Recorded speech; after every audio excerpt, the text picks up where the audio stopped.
And now for something completely different. Welcome to the channel. A couple of months back, I was approached by a company called Ruko who asked me if I would review their latest release. To say I was surprised is an understatement when it turned out to be a remote control tank. And I pointed out that I didn't really think that fitted my interests or perhaps the interests of the people that subscribe to the channel.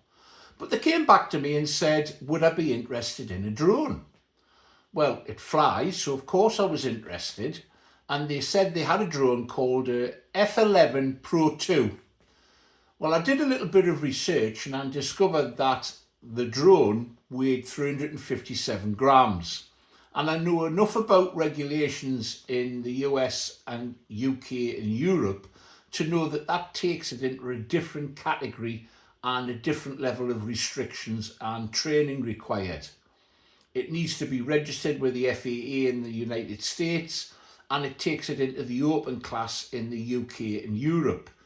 And I pointed that out and said, as this would be a side interest, I didn't really want to go down that route. And ping went the email straight back and they said, well, we have a drone that's under 250 grams and that might be more suitable. At this point, I sort of gave up and relented and said, okay then, let's have a look at it. And that's what I'm going to do now. Well, here it is. This is the drone in question. This is going to be my first view of it. I've not taken anything out of the packaging. All I've done is take the cellophane off the outside because it was creating such a glare. I think you've still got a glare there, but that's the drone. It's the U11 Mini 4K. And if we have a look on the side, it gives you a little bit of information. The crucial one there is that it weighs 249 grams. So that's within the FAA limits. And as I've also pointed out, for the UK and Europe, the transmitter, which I believe has an integrated video phase, so you don't have to attach your phone to the transmitter. The camera is 48 megabytes. It shoots in 4K video and 8K photographs, I believe. And it has a 3-axle brushless gimbal for the camera. So, let's have a look. Taking out the packaging. Oh, wait a minute. Tells you there. Clues in the writing to open here. Fold that over. Usual warnings on the back. This isn't a toy. So this video is going to be the first of two. This will be literally an unboxing and seeing what's inside. And in a follow-up video, when weather conditions are more favourable and I've got the opportunity to get out there, I'm going to do a video of the flying performance and how it handles. So there we go. There's the first thing. Comes in a bag. And if we take this out, it clearly has its own carry case, which is rather nice. That appeals. Whoops.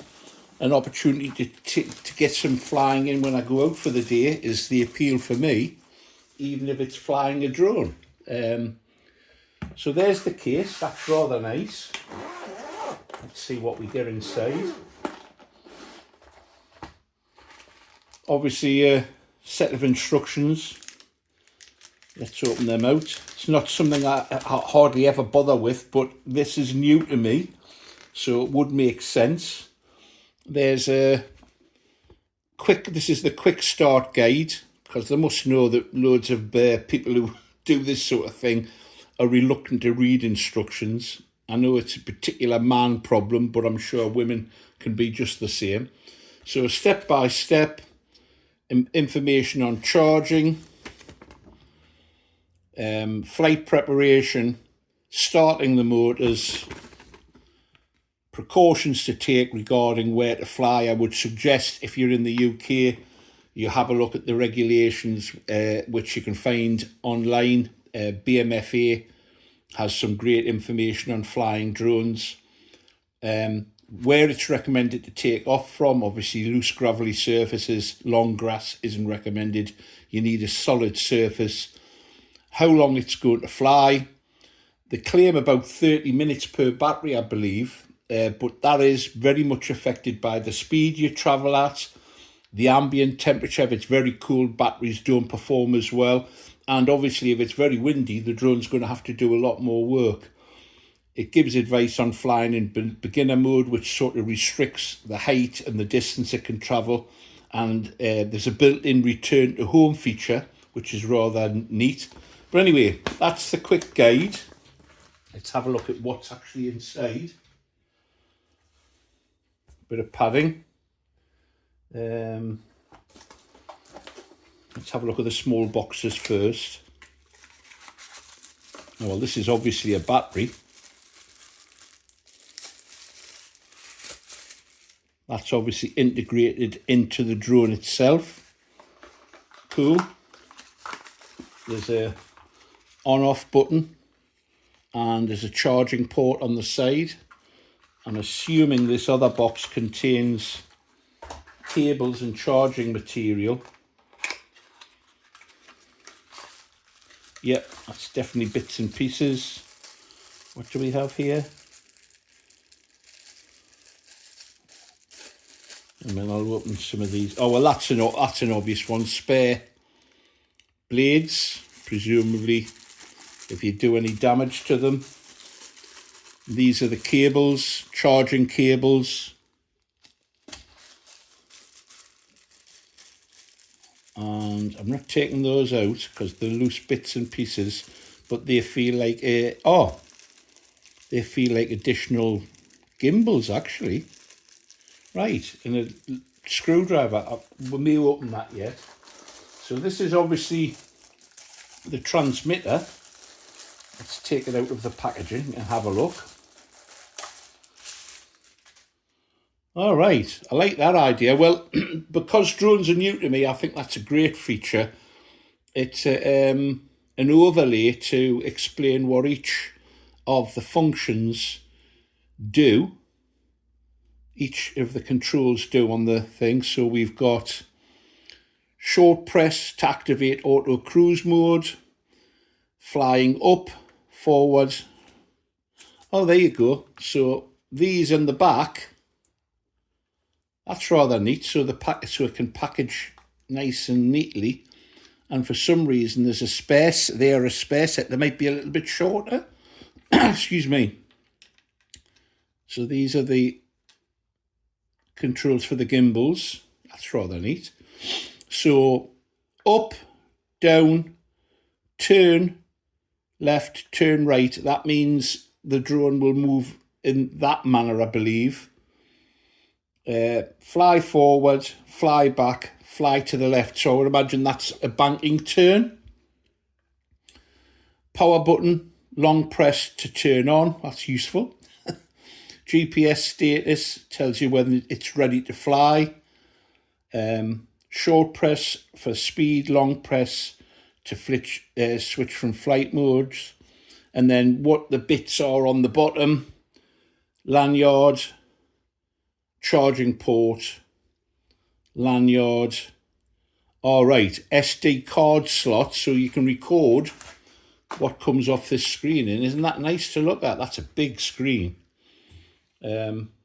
Presumably these are the aerials. Obviously, there are buttons on the back, and there are two dials on the back. So I'm going to spend a little bit of time before I actually go flying, getting familiar with the feel of this and where things are. I don't want to be stood, although it's not like a model aircraft, which you can't take your eyes off it in a lot of sense. You should have a spotter with the drone anyway. But I don't want to be looking at my hands trying to find where things are. Of course, you'll be looking at the screen, seeing what the model's doing. That's great, really cool. Well, let's have a look at what's in here, because I'm curious now, because the gimbals are there. The sticks for the gimbals, rather.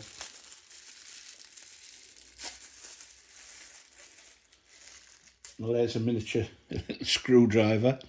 It's a bit like something you would get in a cracker at Christmas. Oh, goodness me. Right, that was maybe not a good idea. They're shorter sticks for the gimbals. And then there's a whole plethora of little screws, which I'm going to put out of camera here, but I'm going to put them on this piece of this covering so I don't lose any of them. It's handy to have, but I don't want to lose them. So that's the transmitter, and that it feels nice. It's got a bit of weight and heft to it. It doesn't feel plasticky at all. Yeah, I like that, really do. I'll unscrew those in a moment. Let's have a look at the actual flying beastie itself. So,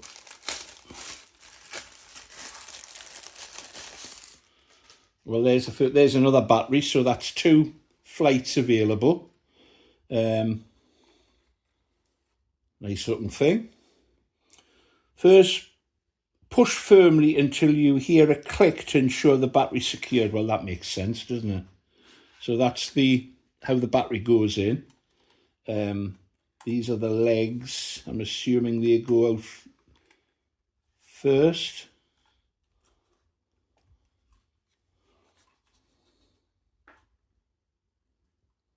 There we have it.